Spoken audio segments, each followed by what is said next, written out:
Hello, this MindBite talks about the electrical properties of materials. Now you would have encountered resistors and capacitors and inductors. In this MindBite we talk about the materials that are used to make up these components, and in particular the electrical properties of the materials that lead to the bulk properties you're used to. In particular we're talking about resistivity, which you may well have encountered already, permittivity and permeability. So you've encountered lumped components like all these in the picture on the right. These lumped components have been carefully designed and engineered to have particular bulk electrical properties, i.e. they're designed to act as resistors, capacitors or inductors, and a lot of work goes into making them pure resistors with no capacitance, or pure capacitors with no resistance, or pure inductors with no resistance or capacitance. No. So a lot of work goes into making them one of these three things rather than a mixture of them. Each of these components has properties that are determined by two factors. Firstly, by the geometry, the shape and the different materials that go inside the package you can see. And secondly, the electrical properties of the materials that make up the different parts of each lumped component. And it's these electrical properties that we're talking about today. So first, the easiest is resistivity. You've encountered resistors. A resistor is a circuit element that obeys Ohm's law. It's a circuit element that when it has a current flowing through it, it has a voltage across it. And there's a constant of proportionality between the voltage and the current, which we call the resistance. So the voltage across one of these components is the size of the current times the resistance. Now that's true instantaneously. So if the voltage and the current are not constants but time varying functions, then they're still proportional to each other instantaneously. If the current we apply is a function of time, then the voltage as a function of time is just the resistance times that. Translating this to the Fourier domain, we get a very similar looking expression. So if I and V are now Fourier amplitudes, i.e. if we drive a current which is of size I cos omega t, then the voltage we'll measure across the resistor is R times I cos omega t. So that tells us that the voltage is in phase with the current, and the amplitudes are proportional, and that constant of proportionality is this value R we call the resistance. So that's worrying about resistors. These are the resistances of resistors. What about the properties of materials that make up a resistor? So resistors are commonly cylindrical blocks of material with an electrode connected to each end, giving us a way of delivering current to flow through the resistor. Now if a resistor is made of a prism of some material, that material will have a resistivity indicated by the rho in this figure, and the resistance of this prism is determined by the electrical properties of the material, i.e. the rho, and by its geometry, which in this case is determined by the length of the prism L and its cross-sectional area A. Right, so as the prism gets longer, the resistance increases. As the area gets larger, the resistance decreases. But the electrical properties of the material that make up this component remain the same. Now from this expression for resistance as a function of the resistivity of the material and the geometry of our prism, we can work out how resistances add in series and parallel. For instance, if you've got two resistors in series, then it's like you have a prism with the same cross-sectional area, but it's now twice as long. So L is now twice as big as it was before, and when we put that into our formula for the resistance, because L is twice as big, we end up with a resistance that's twice as big. So resistors in series add. When they're in parallel, then the length of the prism is the same, but the cross-sectional area has doubled. So two resistors in parallel give you half the resistance of each due to this doubling of the cross-sectional area. Now from these two examples you can work out the methods of combining any resistances in parallel or in series, but that result comes more naturally from applying Kirchhoff's laws. Okay, so resistance you've probably encountered already. Capacitors you also would have dealt with. Capacitors are different from resistors in that if you put a constant voltage across a capacitor, you don't get a constant current flowing through it. You get a large initial current which flows onto the capacitor plates and starts charging them up. But that current will get less over time until you have a particular charge called Q in this figure on the plates of the capacitor. If you start a voltage V across a capacitor, the charge on these plates grows and approaches plus Q on one plate and minus Q on the other. There must be some relation between the voltage and this charge, and it's given by this expression here where the total charge on the plates is proportional to the voltage, and that constant of proportionality we call the capacitance. We can write the charge on the plates of the capacitor as the integral of the current flowing along this wire and by symmetry out of this wire. If we integrate that current, which remember is charge per unit time flowing past a point, if we integrate that from some time 0, which was the last time that the capacitor was discharged, up to our time now, this integral gives us the charge on the plates. So this integral just replaces this charge Q. So now we have an expression linking the voltage across a capacitor to the integral of the current flowing through the wires. And we can translate this time equation into a frequency domain equation. And you remember from the Fourier stuff we did earlier that integration of a function in the time domain is equivalent to dividing by j omega in the frequency domain. You'll remember integration is a smoothing operation, so it makes higher frequencies smaller. So this means if we have a current which has a sinusoidal oscillation, we could call it I cos omega t, then the amplitude of our voltage is I cos omega t divided by j omega c. Now the effect of the j is to change the oscillation from a cosine into a sine. You remember that the real part of a Fourier amplitude is the cos part and the imaginary part is the sine component. So when you multiply by j, a cos becomes a sine and a sine becomes a cos. So having this 1 upon j omega c means that the voltage and the current are now pi upon 2 out of phase, in the same way that sine and cos are pi upon 2 out of phase. So the major difference between a resistor and a capacitor is that if you have a resistor, the voltage and current are in phase, and if you have a capacitor, the voltage and the current are pi upon 2 out of phase. This was talking about a capacitor. How does that relate to the electrical properties of the materials that make up the capacitor? A capacitor is made up of two plates of some conductor. It has to be a conductor so that this charge can flow down the wire onto them. What happens if you change the material between the plates of the capacitor? Well, in that case, you're going to get a different value of Q for the same voltage V. And this relation between the voltage V and the charge Q is given by an expression that's very similar to our expression for resistivity, where the capacitance is determined by the electrical properties of the material between the plates of the capacitor, the material we call the dielectric, and the geometry of the capacitor.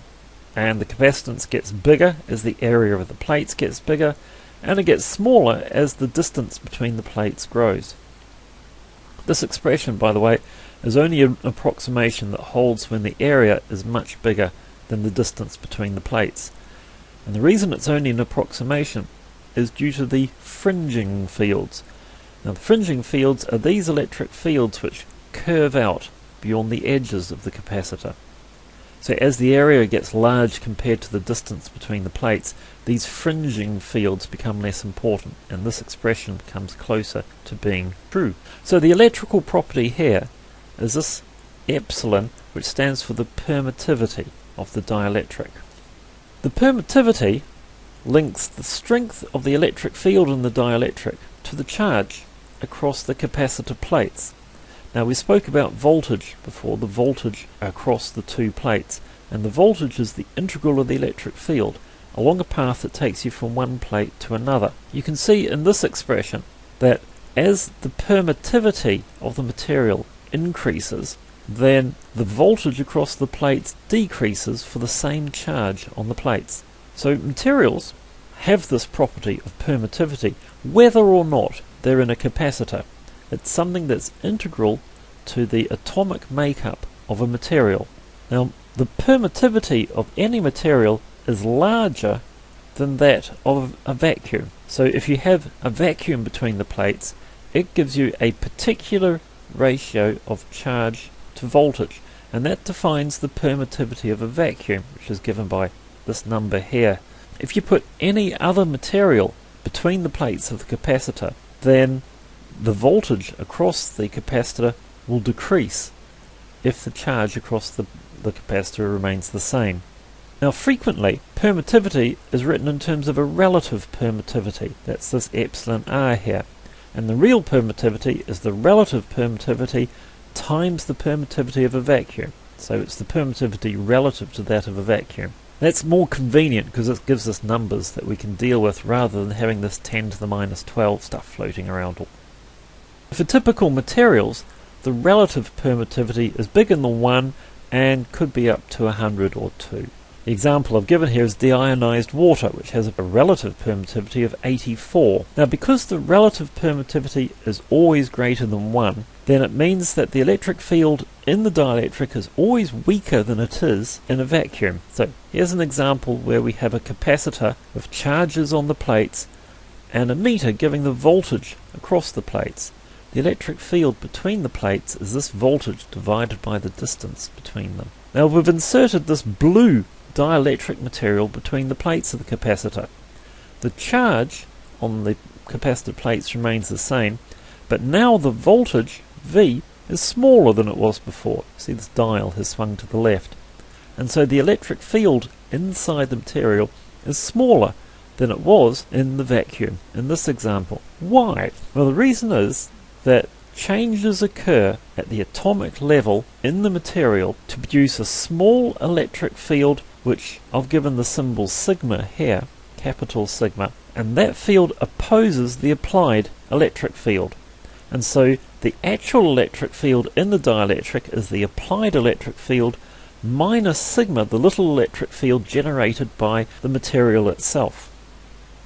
How does a material generate this little electric field? Well, there are many mechanisms which lead to this polarization field sigma. Separation polarization occurs because most atoms, all atoms, have a positive charge nucleus and negative charge in the electronic shells that go around the nucleus. If you apply an electric field, then the electron shell feel a force one way and the positive nucleus feels a force the other way. And so there's a separation of the positive and negative charges within each atom, and that generates a little electric field that opposes the applied electric field. Another mechanism is rotation polarization. Now, many molecules, such as water, are polar, which means although they're neutral, there's more positive charge at one end of the molecule than there is at the other. It's due to the layout of the bonds and the atoms that make up the molecule.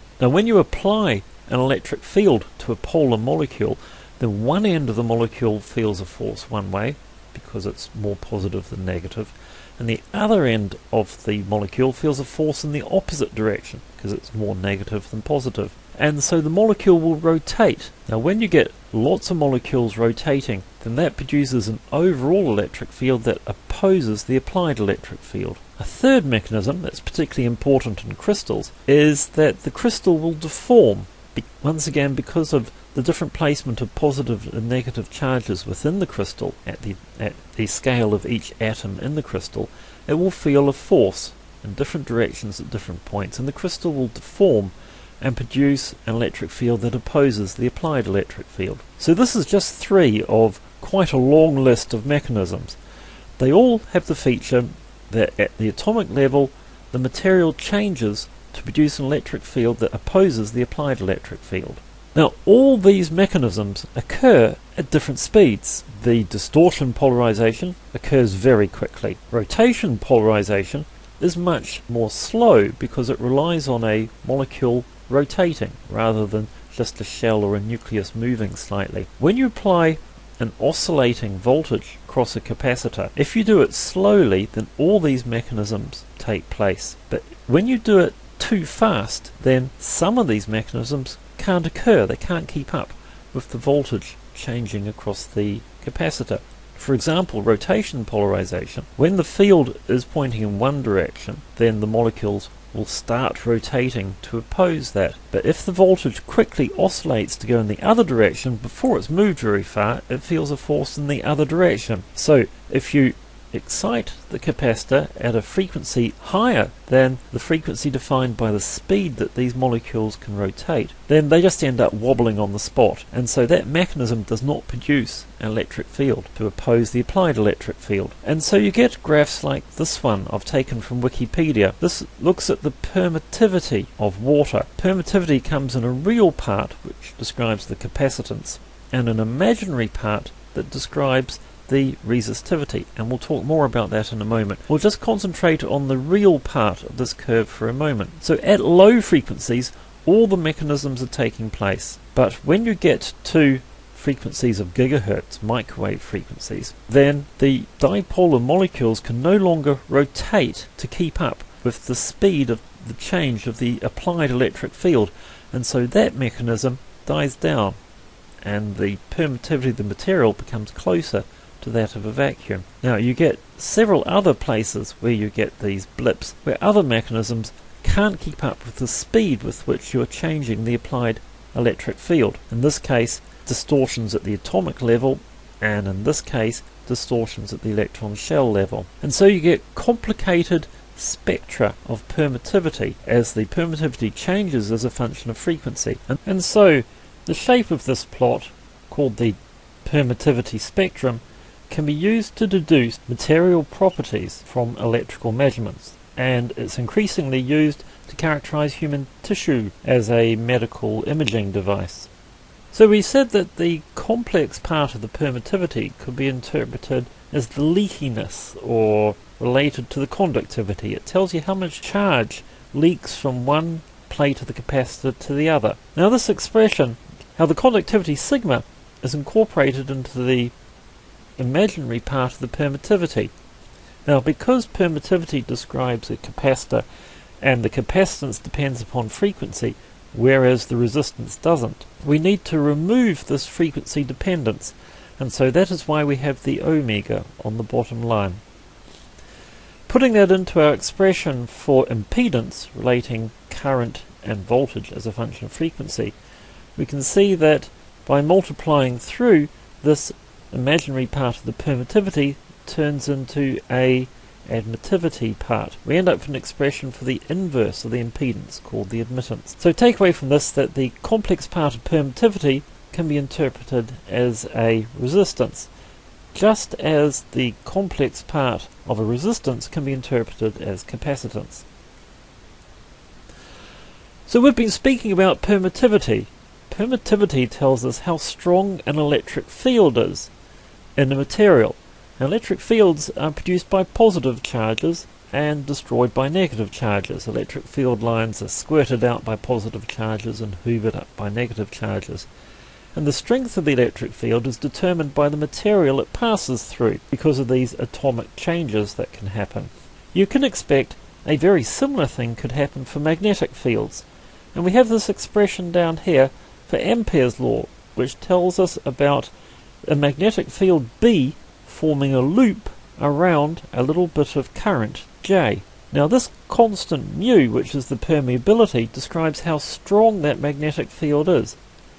Permeabilities are greater than 1, and so the magnetic field produced moving charge, or little current, in a material is larger than it is in a vacuum. And that way the permeability is for magnetic fields exactly what the permittivity is for electric fields, except that magnetic fields are stronger in materials and electric fields are weaker. The reason, once again, you have to understand at the atomic level. Each atom acts like a little magnet, and these little magnets in adjacent atoms can either line up or they can be in random direction. Different materials have different strengths of little magnet in each atom. For materials that have strong magnetic dipoles in the atoms and where these dipoles line up, they produce a sizable magnetic field of their own. You tend to find that in a region known as a domain, all the little magnetic fields will line up in one direction, and in the domain next door they'll line up in a different direction, and there'll be a boundary between them. So these pictures at the bottom show magnetic domains on the surface of metals. They've been false color coded just to show you where they are. In each domain, all the little magnetic fields line up in the same direction.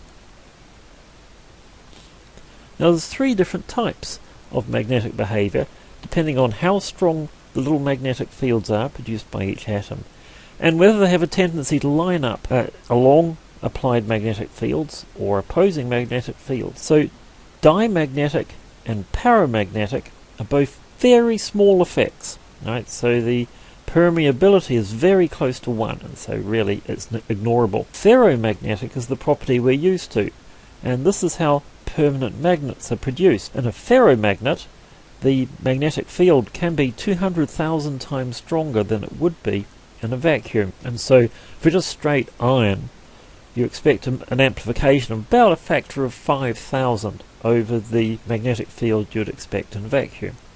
And this is why electromagnets and transformers have iron cores in them, because you get much stronger magnetic fields. Just like permeability is generally expressed as a multiplier in terms of the permeability of a vacuum. A multiplier we call the relative permeability. So relative permeabilities are typically between 250 and 200,000 for most materials that exhibit ferromagnetism. And iron and cobalt and some other metals will do this.